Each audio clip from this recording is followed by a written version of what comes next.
દાહોદના કદવાલ ગામે કે જ્યાં હાર થતા ભારતીય જનતા પાર્ટીએ આ રીતનું જે કૃત્ય કર્યું છે ઉમેદવારે, તે કૃત્ય અત્યારે ખૂબ ચર્ચાનો વિષય બની છે. અને આ જે ઘટના બની છે, આ ઘટનાથી સ્પષ્ટ થાય છે કે જે જનતા તમને ચૂંટીને મોકલે તો તમારે કામ નહીં કરવાના, જનતા તમને હરાવે તો દાદાગીરી કરવાની. આ રીતનું સામ્રાજ્ય શું તમે ગુજરાતની જનતાને આપવા માંગો છો? અહીંયા લોકશાહી છે કે પછી ઠોકશાહી? અહીં સ્પષ્ટ દેખાઈ રહ્યું છે કે તમે તાનાશાહીની અંદર જીવી રહ્યા છો.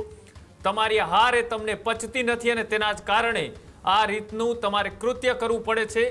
એ આદિવાસી વિસ્તાર કે જ્યાં હંમેશા વિકાસના દાવાઓ પોકળ સાબિત થઈ રહ્યા છે, એ આદિવાસી વિસ્તાર કે ત્યાં આઝાદીના આટલા વર્ષો પછી પણ રોડ રસ્તાઓ, ત્યાં એમ્બ્યુલન્સ પહોંચે તેવા નથી.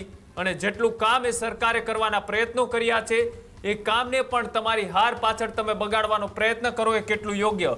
ત્યાંનું પોલીસ તંત્ર, ત્યાંનું તંત્ર અને સાથે સાથે ભારતીય જનતા પાર્ટીના નેતાઓ આ વાતને સ્પષ્ટ કરે કે તમારા ઉમેદવારે જે કૃત્ય કર્યું છે તેની સજા તેમને શું મળશે.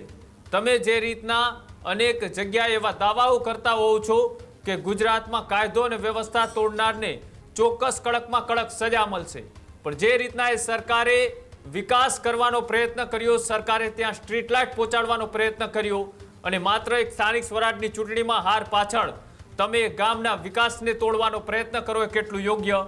તે પણ અત્યારે સવાલ ઉઠી રહ્યો છે. આ જ પ્રકારની તમામ અપડેટ જોવા માટે ન્યૂઝરૂમ ગુજરાતને લાઇક, શેર અને સબસ્ક્રાઇબ કરવાનું ભૂલતા નહીં.